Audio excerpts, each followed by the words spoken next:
Hello दोस्तों, आज का जो टॉपिक है उसका नाम है cardinal manifestation and presentation of disease का पेन पाथ। इसमें हम ये पढ़ेंगे कि पेन होता क्या है, इसका पैथोफिजियोलॉजी क्या है, इसका मैनेजमेंट हम कैसे करेंगे। तो सबसे पहले पेन पेन को हिंदी में क्या कहते हैं? दर्द होना। ये दर्द होता क्यों है? जब आपका शरीर कुछ सफ़र कर रहा है या कहीं पे चोट लग गया है या कोई आपको डिजीज हो गया है, तो ये कैसे पता चलता है? तो ये पेन के थ्रू पता चलता है। तो इसलिए क्या कहा जाता है, ये मोस्ट कॉमन सिम्टम होता है जिससे फिजिशियन को पता चलता है कि आपको डिजीज है कि नहीं है। ठीक है।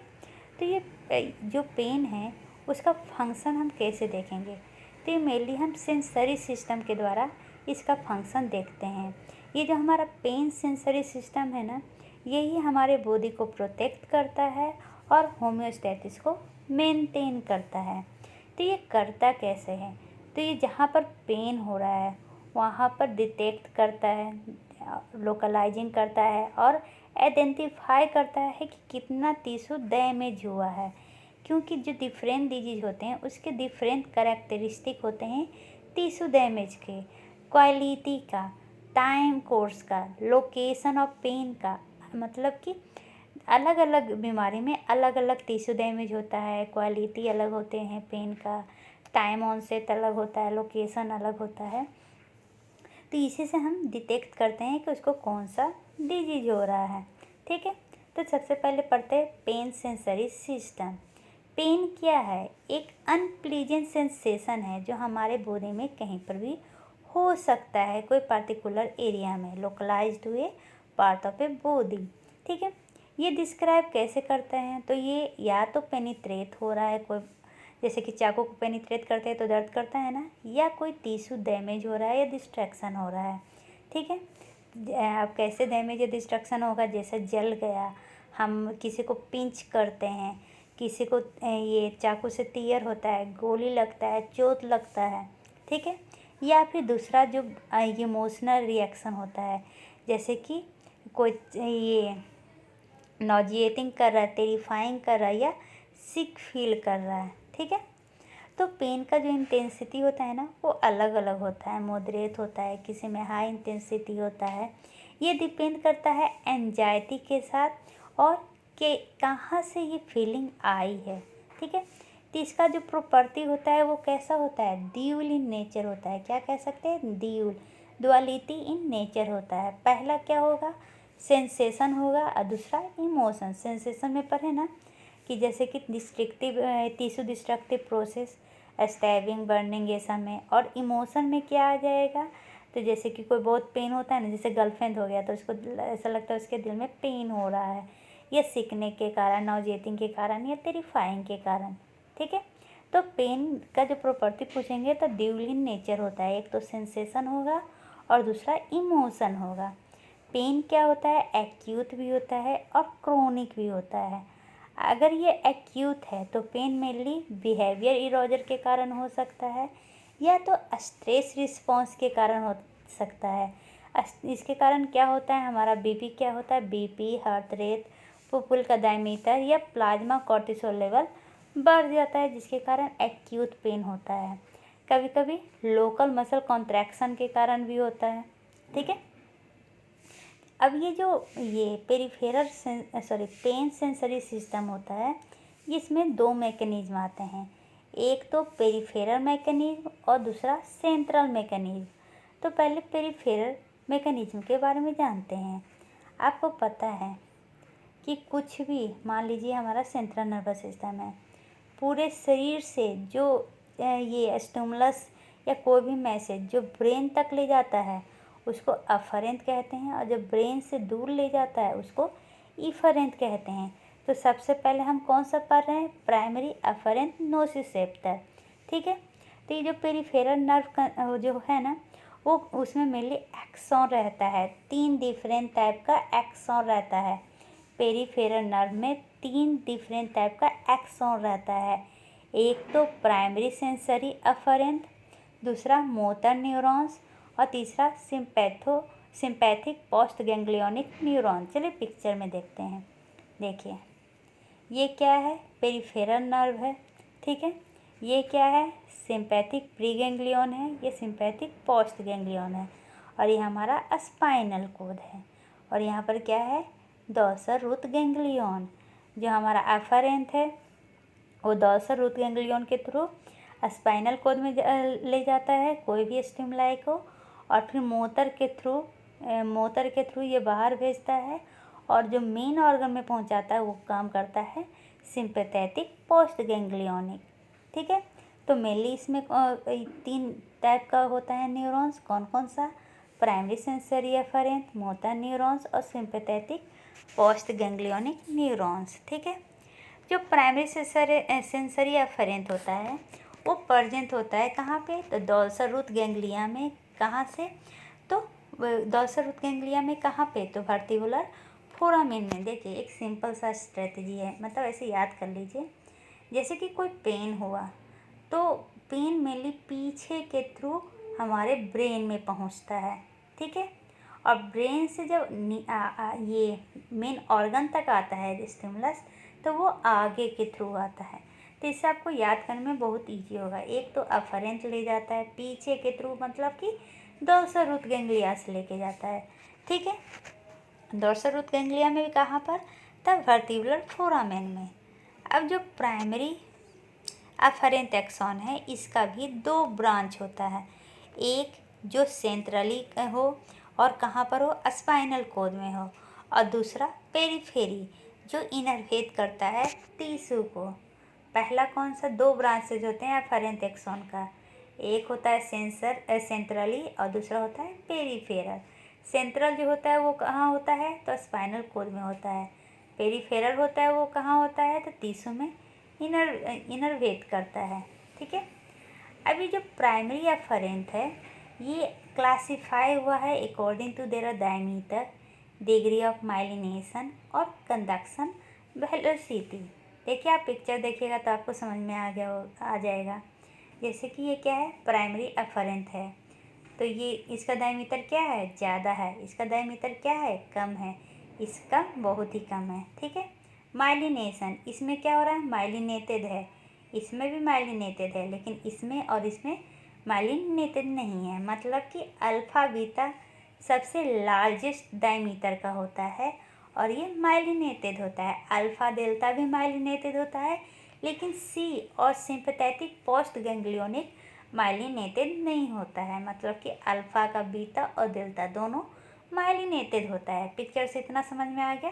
चलिए वही कह रहा है यहाँ पर, क्या कह रहा है कि जो डायमीटर है, सबसे लार्जेस्ट डायमीटर किसका होता है, अल्फ़ा बीटा का, जिसमें जो मेनली किसके लिए रिस्पॉन्स करता है, तो लाइट टच, हल्का भी टच होगा ना तो आपको पता चल जाएगा, या आपके हाथ से पे कुछ चल रहा है, मूविंग स्टिमुलस, ये सब पे कौन रिस्पॉन्स करता है, अल्फ़ा बीटा, और इसका डायमीटर क्या होता है, लार्जेस्ट होता है, ठीक है।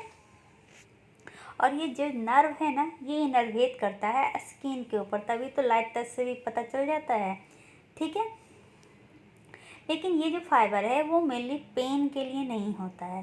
तो पेन के लिए कौन सा होता है, तो पेन के लिए होता है स्मॉल माइलिनेटेड अल्फा डेल्टा और अनमाइलिनेटेड सी एक्सॉन। कौन कौन सा होता है पेन के लिए, माइलिनेटेड अल्फा डेल्टा और अनमाइलिनेटेड सी एक्सॉन। ये मेनली पेन को क्या करता है, अगर कोई पूछेगा पेन के लिए कौन सा पेरिफेरल सेंसरी नर्व है, तो अल्फा डेल्टा और अनमाइलिनेटेड सी एक्सॉन, ठीक है। ये जो कोरोना है, कोरोना आ जाता है क्योंकि कोरोना का टाइम चल रहा है ना, कॉर्निया में भी ये दोनों ही प्रेजेंट होते हैं, ठीक है। इनको प्राइमरी अफरेंट नोसिसेप्टर भी कहा जाता है या पेन रिसेप्टर भी कहा जाता है, क्योंकि यही दोनों क्या करते हैं, पेन के स्टिमुलस को रिकॉग्नाइज करते हैं। अगर मान लीजिए कि ये दोनों जो आप ये क्या है, ए डेल्टा और सी फाइबर अफरेंट किसी कारण ब्लॉक हो गया, तो वहाँ पर पेन का सेंसेशन ख़त्म हो जाता है, ठीक है।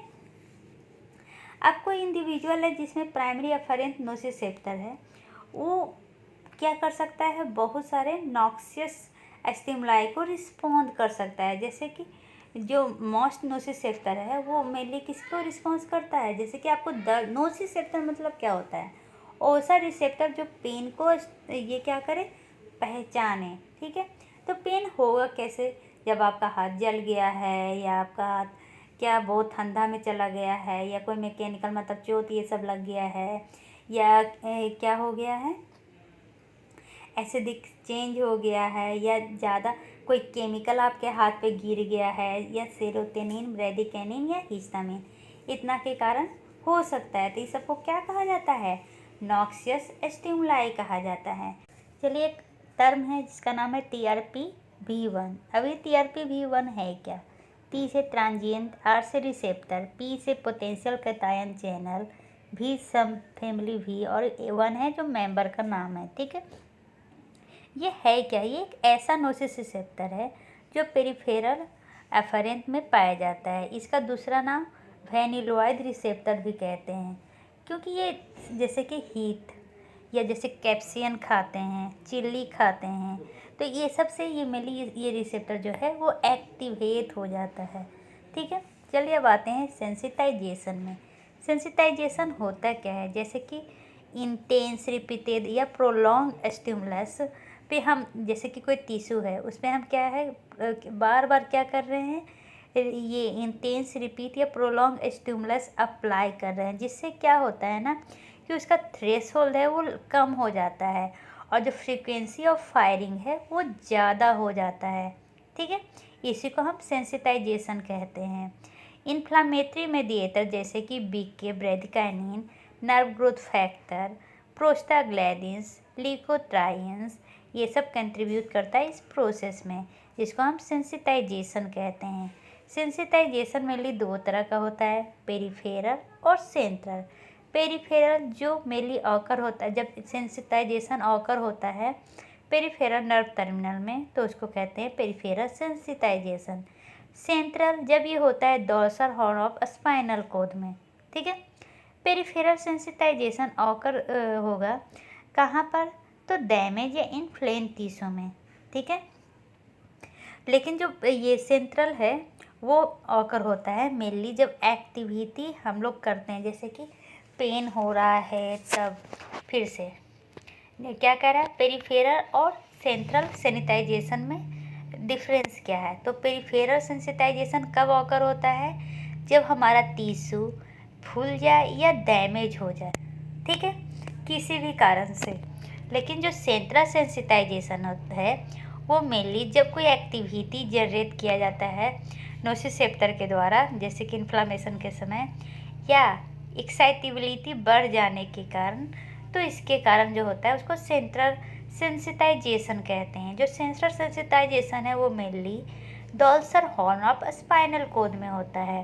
ठीक है, और ये जो पेरिफेरल सेंसिटाइजेशन है वो मेनली क्या होता है, जब उसका एक्साइटेबिलिटी बढ़ता है तो वो उसमें थ्रेशोल्ड कम हो जाता है, जिससे कि क्या होता है, इसका एक्टिविटी ज़्यादा हो जाता है। जो मेनली एक्टिवेट होता है किसके द्वारा, मैकेनिकल, थर्मल या केमिकल स्टिमुलाई के द्वारा। चलिए अब सेंट्रल सेंसिटाइजेशन के बारे में पढ़ते हैं। ये क्या है सेंट्रल सेंसिटाइजेशन, ये मेनली जब काम करते हैं या कोई ये एक्टिविटी जनरेट होता है नोसिसेप्टर के द्वारा इन्फ्लामेशन के समय, ये एक्साइटेबिलिटी बढ़ जाती है, तो मेनली सेंट्रल सेंसिटाइजेशन होता है। इसके कारण एक इसमें मेनली दो टर्म पढ़ना है, कौन कौन सा, तो एक है एलोदीनिया और दूसरा है हाइपर एग्लेसिया। एलोदीनिया जैसे कि कभी कभार आप देखते हैं कि बाल को टच कर रहे हैं तो आपको पेन हो रहा है, मतलब उसका कोई पार्टिकुलर कारण नहीं पता है, लेकिन वहाँ पर पेन, वो एरिया पेन के लिए नहीं है लेकिन वो पेन कर रहा है, तो उसी को कहते हैं एलोदीनिया। ठीक है, जैसे कि इसको कह सकते हैं कि सेंसिटाइजेशन तब होगा जब हम उसको टच करेंगे। और एक होता है हाइपर एग्लेसिया, इसमें अपने आप क्या होता है, पेन का इंटेंसिटी बढ़ा हुआ रहता है, ऐसा जैसे कि अंदर से कुछ चुभ रहा है, बिना टच किए ही इसका क्या होता है, इंटेंसिटी बढ़ा हुआ होता है, इसको कहते हैं हाइपर एग्लेसिया। ठीक है, यहाँ तक समझ में कोई प्रॉब्लम नहीं है। अब जो ये सेंसिटाइजेशन है ये बहुत ही इम्पोर्टेंट होता है पेन और टेंडरनेस इन डीप टिश्यू। जैसे कि जो विसरल है वो इनसेंसिटिव होता है नॉक्सियस मैकेनिकल या थर्मिनल स्टिमुलाई का, लेकिन जो हॉलो विसरल है वो मेनली क्या होगा, डिस्कम्फर्ट होगा जब उसको डिस्टेंट करेंगे। डिस्टेंट कहने का क्या मतलब है कि जब वो फूलता है तो क्या होता है, डिस्कम्फर्ट फील करता है। फिर से जो मेनली सेंसिटाइजेशन होता है वो इम्पोर्टेंट होता है पेन और टेंडरनेस और इन द डीप टिश्यू। जैसे कि विसरल मेनली क्या होता है ना, इनसेंसिटिव होता है मैकेनिकल नॉक्सियस या थर्मल स्टिमुलाई का, लेकिन जब हॉलो विसरल जो है वो डिस्कम्फर्ट फील करता है जब वो फूल जाता है, डिस्टेंटेड हो जाता है। उसी के कॉन्ट्रैक्ट में जब कोई डिजीज आती है, इन्फ्लामेटरी कंपोनेंट आते हैं, तो ये डीप स्ट्रक्चर क्या होते हैं, ज़्यादा सेंसिटिव हो जाते हैं मैकेनिकल स्टिमुलेशन का। ठीक है, मतलब क्या कहने का मतलब है इसका कि जब स्टार्टिंग में जो विसरल है वो इनसेंसिटिव होता है नॉक्सियस मैकेनिकल या थर्मल स्टिमुलाई का, लेकिन जब डिजीज होता है तो ये ज़्यादा क्या हो जाता है, तो ये सेंसिटिव हो जाता है मैकेनिकल स्टिमुलेशन का। ठीक है, अब आता है साइलेंट नोसिसेप्टर। अब साइलेंट नोसिसेप्टर होता क्या है, जैसे कि हमें पता है पेन रिसेप्टर कौन सा है, ए डेल्टा और सी फाइबर, ये दोनों मेनली इनर्वेट करता है विसरल को, और ये मेनली कम्प्लीटली इनसेंसिटिव होता है नॉन इंज्यूरिड या नॉन इन्फ्लेम्ड टिश्यू को। ठीक है, उस समय कितना भी आप मैकेनिकल या थर्मल स्टिमुलाई लगा दीजिए ये एक्टिवेट नहीं होगा, लेकिन जैसे ही इन्फ्लामेटरी मेडिएटर आता है ये क्या होता है, सेंसिटिव हो जाता है मैकेनिकल स्टिमुलाई को। इसलिए इस अफरेंट को हम साइलेंट नोसिसेप्टर कहते हैं। ठीक है, ये मेनली जो हमारा ये नोसिसेप्टर है, ये जो सेंसिटाइजेशन है वो डिपेंड करता है लो पीएच, प्रोस्टाग्लैंडिन्स, लिकोट्राइन्स पे और इन्फ्लामेटरी मेडिएटर जैसे कि ब्रेडिकाइनिन। ठीक है, अब आते हैं नया टर्म नोसिसेप्टर इंड्यूस्ड इन्फ्लामेशन। जैसा कि पता है प्राइमरी एफरेंट नोसिसेप्टर को का जो फंक्शन होता है वो न्यूरो इफेक्टर फंक्शन होता है। ठीक है, ये मेनली पेरिफेरल टर्मिनल से रिलीज होता है और बाद में ये एक्टिवेट होता है। जैसे कि देखिए यहाँ पर पिक्चर देखिए, दो बार एक्टिवेशन है, प्राइमरी एक्टिवेशन हो रहा है और सेकेंडरी एक्टिवेशन है। ये क्या है, ये एक इवेंट है जिसमें मेनली एक्टिवेशन, सेंसिटाइजेशन और कैसे स्प्रेड करता है इसके बारे में बताया है। तो डायरेक्ट एक्टिवेशन कैसे होता है, प्रेशर के कारण या सेल डैमेज के कारण, जैसे कि पीएच लो हो गया, पोटेशियम का रिलीज स्टार्ट हो गया, प्रोस्टाग्लैंडिन्स कम हो गया, ब्रेडिकाइनिन का रिलीज हो गया। तो ये सब क्या करता है, मेनली प्राइमरी सेंसिटाइजेशन करता है। जैसे कि प्रोस्टाग्लैंडिन्स क्या करता है, इंक्रीज कर देता है सेंसिटिविटी ऑफ ब्रेडिकाइनिन और other pain producing substance. Secondary activation में क्या होता है, इम्पल्स जो जनरेट होता है वो प्रोपोगेट करना स्टार्ट करता है। सिर्फ स्पाइनल कोड में ही नहीं प्रोपोगेट करता है बल्कि अदर पेप्टाइड में भी प्रोपोगेट करता है, जैसे कि सब्सटेंस पी में भी। सब्सटेंस पी क्या है, जो सब्सटेंस पी है एक वैसोडाइलेटर है या neurogenic oedema with further accumulation of bradykinin भी कह सकते हैं। इसके कारण मेनली हिस्टामिन का रिलीज होता है मास्ट सेल का और सेरोटोनिन का, कहाँ से, तो प्लेटलेट से।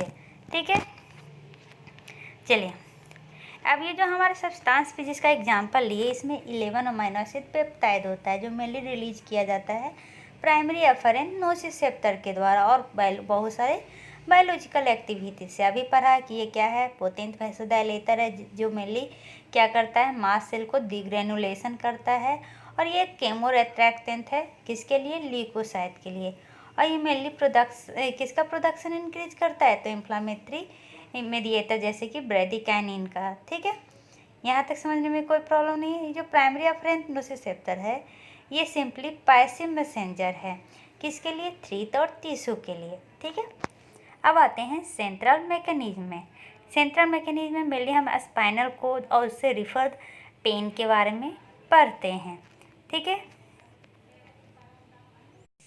चलिए सेंट्रल मैकेनिज्म में मेनली स्पाइनल कोड और रिफर्ड पेन के बारे में पढ़ेंगे। रिफर्ड पेन क्यों, चलिए आगे बताती हूँ। जैसा कि जो प्राइमरी अफरेंट नोसिसेप्टर है उसका जो एक्सॉन है वो इंटर करता है स्पाइनल कॉर्ड में। कैसे, तो डोर्सल रूट के थ्रू, ये तो पहले ही बता दिए थे। और उसको टर्मिनेट कहाँ पे करता है, तो स्पाइनल का जो ग्रे मैटर होता है ना, स्पाइनल में दो होता है, एक वाइट मैटर और एक ग्रे मैटर, तो ये टर्मिनेट करता है dorsal hall of spinal grey matter. ठीक है, अब ये क्या है, जो प्राइमरी अफरेंट एक्सॉन है वो क्या करता है, स्पाइनल न्यूरॉन से कांटेक्ट में आने के बाद पेन सिग्नल को ट्रांसमिट करता है ब्रेन के साइड में। जो मेनली जो पेन रिसेप्टर होता है ना, या जो पेन परसेप्शन करता है, वहाँ पर ये क्या करता है, ब्रेन पेन सिग्नल को ट्रांसमिट करता है। ठीक है, मेनली जो प्राइमरी एफेरेंट है वो एक्टिवेट होता है नॉक्सियस स्टिमुलाई से। जब वो रिलीज जिसके कारण क्या होता है, वो रिलीज करता है क्या, न्यूरोट्रांसमीटर। तो मेजर न्यूरोट्रांसमीटर का क्या नाम है, ग्लूटामेट, जो मेनली एक साइट होता है second order dorsal horn neuron से। और भी प्राइमरी रिसेप्टर रिलीज करता है, जैसे कि peptide, substance P, calcitonin gene related peptide, जो प्रोड्यूस होता है धीरे धीरे लेकिन ज़्यादा टाइम तक चलता है। ठीक है, अब जो एक्सॉन है प्राइमरी एफरेंट का, वो स्पाइनल कोड से सबसे पहले कांटेक्ट में आया। उसके बाद जो प्रत्येक स्पाइनल न्यूरॉन है वो जो इनपुट रिसीव करते हैं ना, वो कन्वर्जेंट होता है, और ये कन्वर्जेंस के कारण ही रिफर्ड पेन होता है। तो कैसे, तो जैसे कि देखिए, मान लीजिए कि हमारा क्या है, डायफ्राम में पेन हो रहा है, सेंट्रल डायफ्राम में, वो उसका क्या है, प्राइमरी एफरेंट ऊपर की ओर आ रहा है, हमारा जो शोल्डर है उस पर पेन हो रहा है, तो वो पेन आ रहा है, स्पाइनल में कोड में आके दोनों क्या करता है, कन्वर्ज कर जाता है। और जो स्किन वाला रहता है, as comparison to deep tissue, skin वाला ज़्यादा पता चलता है। इसलिए कभी कभी क्या होता है, डायफ्राम में पेन है लेकिन वो कहाँ दिखता है, शोल्डर में। ऐसे ही रिफल्स पेन के बारे में बहुत चीज़ें सुने हैं, जैसे कि मायोकार्डियल इन्फ्रैक्शन, दिल की बीमारी है लेकिन कहाँ पे फील होता है, जॉ में, नेक में, शोल्डर में। ठीक है, तो इसी को कन्वर्जेंस ऑफ सेंसरी इनपुट कहते हैं, जहाँ पर सभी जो स्पाइनल न्यूरॉन है जो रिसीव करता है इनपुट विसरल और डीप मस्कुलोस्केलेटल स्ट्रक्चर से, वही न्यूरॉन स्किन से भी इनपुट रिसीव करता है। दोनों क्या होते हैं, कन्वर्ज कर जाते हैं, और जो स्किन वाला है वो हमें पता चल जाता है। ठीक है, इसलिए इसको रिफर्ड पेन कहते हैं। देखिए यहाँ पे एग्जांपल में लिखा हुआ है कि मान लीजिए ना, सेंट्रल डायफ्राम से क्या हो रहा है, अफरेंट आ रहा है। ठीक है, जो मेनली थर्ड और fourth cervical dorsal root ganglia में चला गया। प्राइमरी अफरेंट वही सेम गैंग्लिया स्किन को भी सप्लाई करता है। तो कभी कभी जो पेन है ना, वो क्या करता है, कन्वर्ज कर जाता है, जिसको पेन ट्रांसमीटर न्यूरॉन कहते हैं। और पेन सेंट्रल डायफ्राम की जगह हमें कहाँ पे फील होगा, शोल्डर में फील होगा। ठीक है, इसी को हम रिफर्ड पेन कहते हैं। अब असेंडिंग पाथवे फॉर पेन क्या होगा, जैसे कि स्पाइनल न्यूरॉन क्या हुआ, स्पाइनल न्यूरॉन कांटेक्ट में आया किससे, तो प्राइमरी अफरेंट रिसेप्टर से। अब जो इसका एक्सॉन है वो ट्रांसमिट कहाँ किया इन्फॉर्मेशन, तो वो किया ब्रेन में। ब्रेन का कौन सा पार्ट में, तब कॉन्ट्रालेटरल थैलेमस में। अब कॉन्ट्रालेटरल थैलेमस में मेनली क्या होता है, तो स्पाइनोथैलेमस ट्रैक्ट होता है, जो कहाँ पे पाया जाता है, वाइट मैटर के एंटेरियो लेटरल साइड में। ठीक है, और कहाँ पे, तो लेटरल एज ऑफ मेडुला, मतलब कि ये जो स्पाइनोथैलेमस थैलेमिक ट्रैक है ना, इसका ये बाउंड्रीज बता रहा है कहाँ पे होता है, तो स्पाइनल कोड के वाइट मैटर के एंट्रोलेटरल पार्ट में, मेडुला के लेटरल एज में, और ये लेटरल पॉन्स और मिड ब्रेन के पास होता है। जो स्पाइनोथैलेमिक पाथवे है वो पेन सेंसेशन के लिए क्रूशियल होता है। ठीक है, जो स्पाइनोथैलेमिक एक्सॉन है वो मेनली असेंड करता है, जैसे कि कोई भी इंफॉर्मेशन हमारे शरीर से ब्रेन तक पहुँची। अब ब्रेन से हमारे शरीर तक तो जानी चाहिए ना, वही काम अब स्टार्ट होने वाला है धीरे धीरे। ठीक है, तो जैसे कि ये जो थैलेमिक प्रोजेक्ट है उसको क्या कहा जाता है, सोमैटोसेंसरी कॉर्टेक्स। ये क्या करता है, ये मेडिएट करता है सेंसरी एस्पेक्ट को पेन के लिए कि कहाँ पर हो रहा है, किस इंटेंसिटी में हो रहा है, पेन का क्वालिटी कैसा है। ठीक है, जब ये कॉर्टिकल रीजन पता कर लेता है ये सब बातें, ठीक है, तो ये लिंक करता है इमोशनल रिस्पॉन्स से, जैसे कि सिंगुलेट, गायरस और other part of frontal lobe और इंक्लूडिंग इंसुलर कॉर्टेक्स। अब ये पाथवे क्या करता है ना, फ्रंटल कॉर्टेक्स वाला, ये मेनली अफेक्टिव और अनप्लीजेंट इमोशन को क्या करता है, देखता है या उसको परसीव करता है। ठीक है, इसके कारण जैसे कि कभी कभी हमें फियर होती है, तो डर में भी हमें क्या होता है, कभी कभी पेन फील होता है। तो ये सब इमोशनल रिस्पॉन्स के कारण ही मेनली होता है। अब आते हैं पेन मेडुलेशन। पेन मेडुलेशन होता क्या है, जैसे कि देखिए कभी कभी जो कोई इंसान है वो हमेशा मार खाता है, तो उसको जब मारा जाएगा तो उसको पेन कम फील होगा एज कंपेरिजन टू जो पेन जिसको कभी भी पिटाई नहीं पड़ा है और उसको अगर आप पीट दीजिएगा तो उसको ज़्यादा पेन होगा।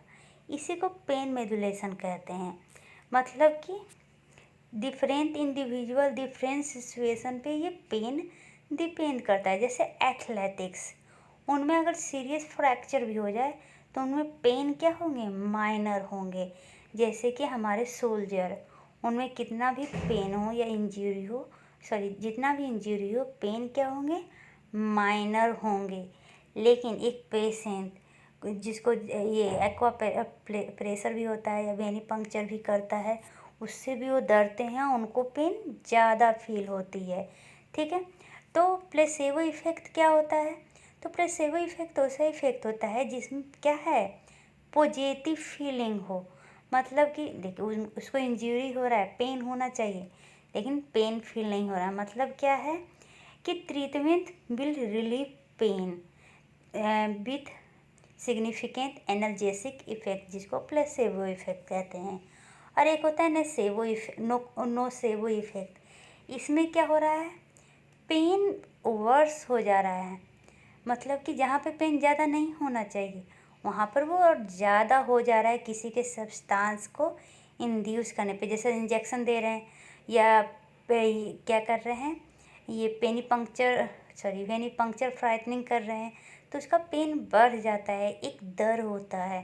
ठीक है, तो इसी को नोसेबो इफ़ेक्ट कहते हैं, निगेटिव में लिया जाता है। प्लेसेबो इफ़ेक्ट पॉजिटिव में लिया जाता है। यहाँ तक समझने में कोई प्रॉब्लम? तो ये सब मेरे लिंक किससे होता है, आई हाइपोथैलेमस, मिड ब्रेन, मेडुला, ये सब से मेनली क्या होता है, ये इन्वॉल्व होता है। Spinal pain transmitter neuron mainly descending pathway के थ्रू होता है और असेंडिंग पाथवे के थ्रू भी होता है। तो असेंडिंग में ऊपर की ओर आ रहा है, डिसेंडिंग में अब नीचे की ओर जाएगा। ठीक है, देखिए पैटर्न यहाँ पे शो दिखाया है। Pain transmitter and modulatory pathway. Transmission सबसे पहले कहाँ से मिलेगा, तो मान लीजिए नोसिसेप्टिव मैसेज मिला कि पेन हो रहा है, तो किसके द्वारा, तो नॉक्सियस स्टिमुलाई के द्वारा। ये नॉक्सियस स्टिमुलाई प्राइमरी एफरेंट को क्या करेगा, एक्टिवेट करेगा। मैसेज चला जाएगा पेरिफेरल नर्व में ऑफ स्पाइनल कोड में, मैंने पेरिफेरल नर्व से स्पाइनल कोड में चला जाएगा। अब स्पाइनल कोड से ये असेंडिंग पेन पाथवे, जिसको स्पाइनोथैलेमिक ट्रैक भी कहा जाता है, वहाँ चला जाता है। अब ये मैसेज थैलेमस में चला जाएगा, थैलेमस से एंटीरियर सिंगुलेट में, फ्रंटल इंसुलर में या सोमैटोसेंसरी कॉर्टेक्स में चला जाएगा। ठीक है, और उसके बाद जो भी इनपुट मिलेगा फ्रंटल कॉर्टेक्स में, हाइपोथैलेमस में, वो एक्टिवेट कर देता है सेल कहाँ का, मिड ब्रेन का, जो मेनली कंट्रोल करता है पेन ट्रांसमिशन सेल, किसके थ्रू, तो जो मेडुला के थ्रू क्रॉस करता है। चलिए अब देखते हैं टाइप ऑफ पेन। पेन को क्लासीफाई किए हैं on the basis of duration, location, intensity and etiology. अगर इंटेंसिटी की बात करें तो पेन को 3 भाग में डिवाइड किया गया है, माइल्ड, मॉडरेट और सीवियर। माइल्ड में जब पेन स्केल देखते हैं तो 1 से 3 रहता है, मॉडरेट में 4 से 6 रहता है और सीवियर में 7 से 10 रहता है। मतलब माइल्ड में हल्का जब फेस देखिएगा तो हल्का फेस में सिकन रहेगा, मॉडरेट में बहुत थोड़ा ज़्यादा रहेगा और सीवियर में बहुत ही ज़्यादा रहता है। मतलब पेशेंट के फेस में सब कुछ दिख जाता है। ठीक है, जब ड्यूरेशन की बात करें तो एक्यूट और क्रोनिक। एक्यूट 3 मंथ से पहले, क्रोनिक 3 मंथ के बाद। एक्यूट मेनली नोसिसेप्टिव पेन के कारण होता है। अभी नोसिसेप्टिव पेन क्या होता है आगे डिस्कस करेंगे।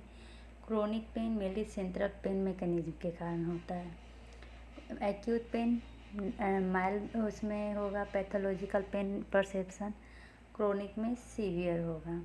Acute pain mainly bone fracture, torn muscle और माइग्रेन के कारण होता है। इसमें साइकेट्रिक मेडिकेशन का यूज इनफ्रीक्वेंट है।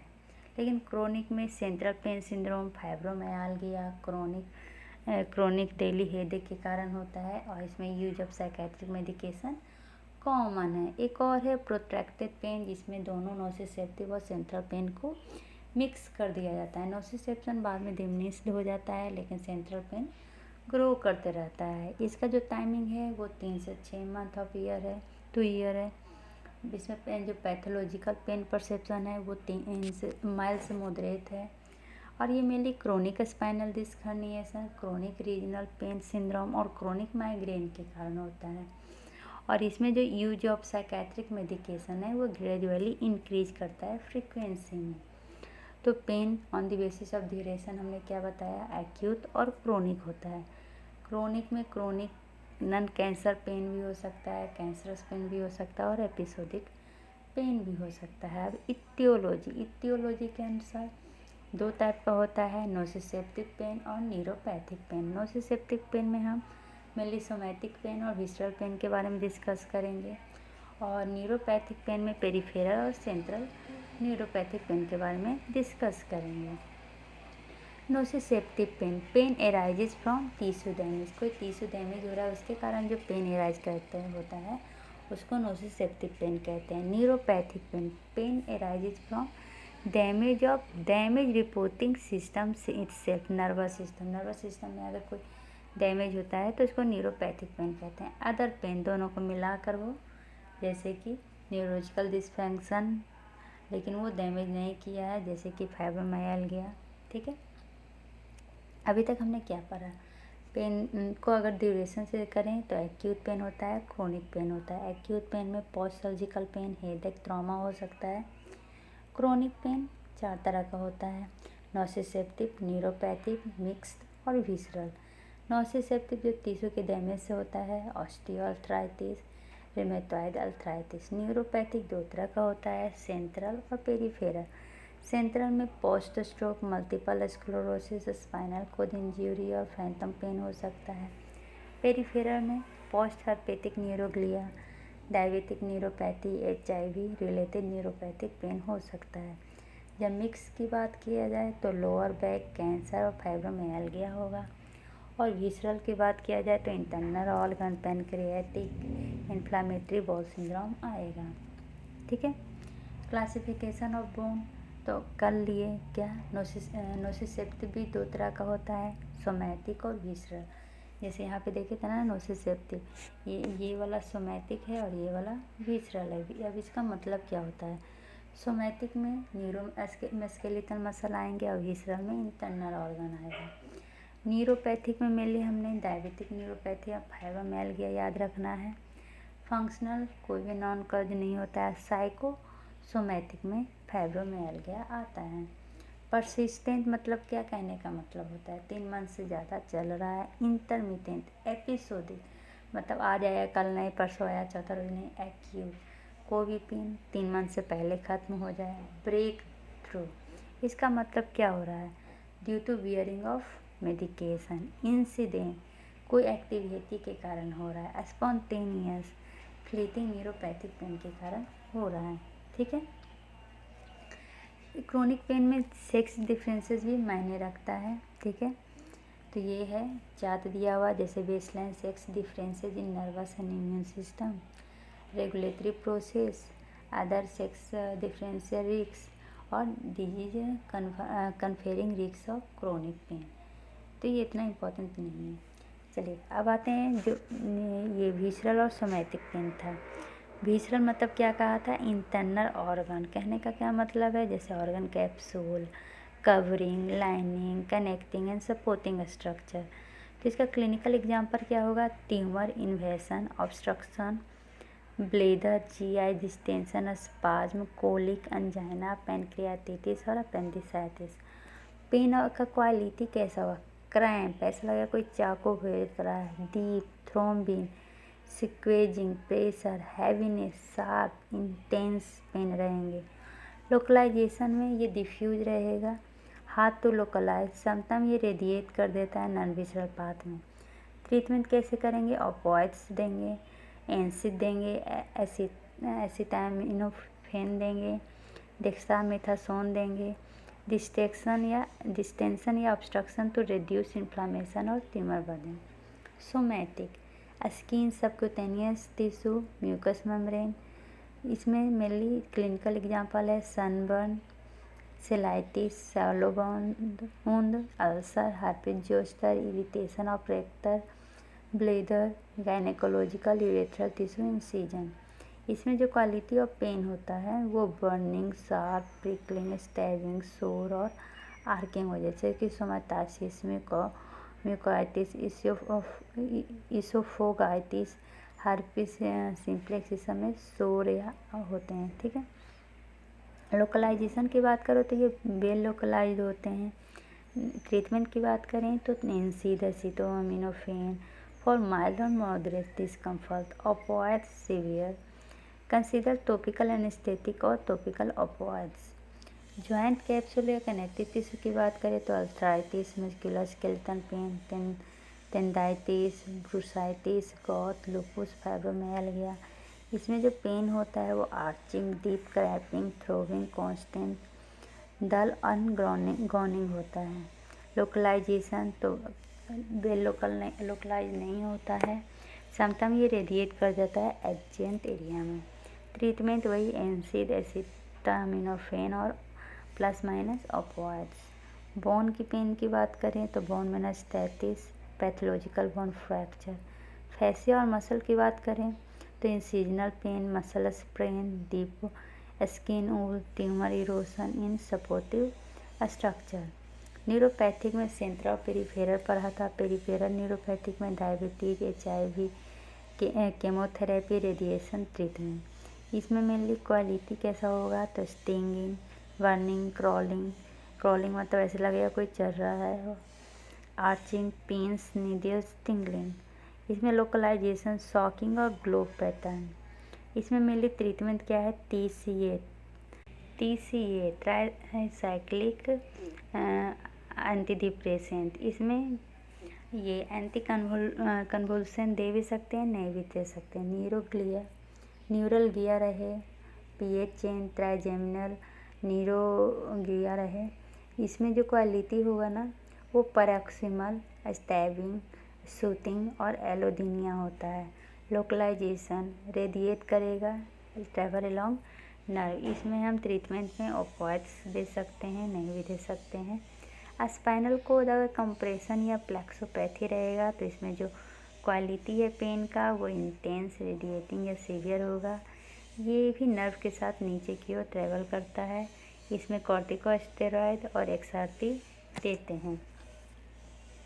अब जो मेनली हमने पीछे पढ़ा है, पेन मेनली 3 फाइबर के कारण होता है, A beta fibre, A delta fibre और C fibre. A beta fibre किसके लिए था, नॉन नोसिसेप्टिव पेन या प्रोप्रियोसेप्टर के लिए। ए डेल्टा फाइबर किसके लिए था, mechano receptive pain, hyperalgesia, quick intense acute pain. C fibre throbbing, burning और क्रोनिंग पेन के लिए। ठीक है, तो शार्प पेन का कहने का क्या मतलब है, ये लोकलाइज्ड होगा, शार्प सेंसेशन होगा, अल्फा डेल्टा फाइबर के कारण होगा, रैपिड रिस्पांस पेन होगा। डल पेन या आर्चिंग पेन किसके द्वारा होता है, C फाइबर के द्वारा होता है। इसमें डिफ्यूज, डल, इंटेंस सेंसेशन होगा C फाइबर पे।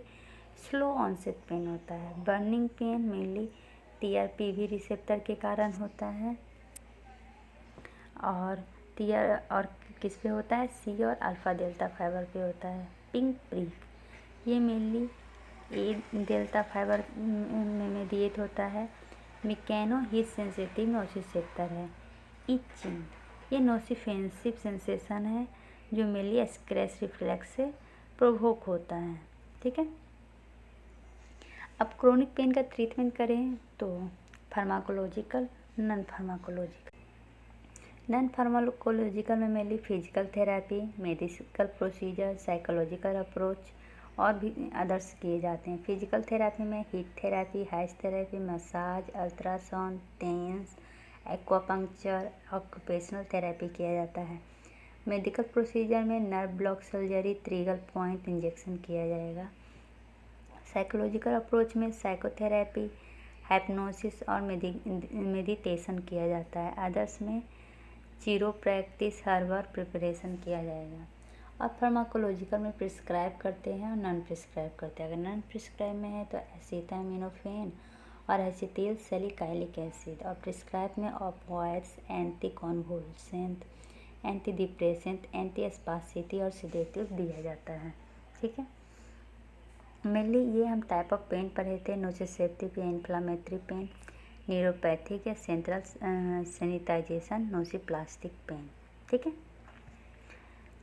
अब ये ओवरऑल है। पेन एक्यूट होता है, क्रोनिक होता है, सोमैटिक होता है, विसरल होता है, न्यूरोपैथिक होता है। तो ये सब मैंने डिस्कस कर दिया है। और अगर ये स्पेसिफिक टाइप है, मतलब कि फर्स्ट लाइन थेरेपी है और सेकेंड लाइन थेरेपी है, तो डायबिटिक न्यूरोपैथी है तो फर्स्ट लाइन थेरेपी क्या देंगे, डुलोक्सिटाइन देंगे, गाबापेंटिन देंगे, प्रेगाबैलिन देंगे, TCA देंगे और वेलाफैक्सिन ER देंगे। सेकेंड में क्या देंगे, ऑपियोइड और ट्रामाडोल देंगे। पोस्ट हर्पेटिक न्यूरलगिया रहा तो गाबापेंटिन, लिडोकेन, पैचेज, प्रेगाबैलिन, TCA देंगे। और सेकेंड और थर्ड लाइन थेरेपी में कैप्सियासिन और ऑपियोइड्स देंगे। सेंट्रल पेन में फर्स्ट लाइन थेरेपी में गाबापेंटिन, प्रेगाबैलिन, TCA देंगे और सेकेंड या थर्ड थेरेपी में लेमोट्राइजिन, ऑपियोइड्स देंगे। ट्रामाडोल फर्स्ट लाइन थेरेपी में 400 mg पल देंगे और कितना दिन के लिए देंगे, तो 4 वीक में उसको सेकेंड या थर्ड लाइन थेरेपी में दिया जाता है। ठीक है, आशा है आपको ये वीडियो समझ में आया होगा। समझ में आया तो लाइक और सब्सक्राइब करना न भूलें। धन्यवाद।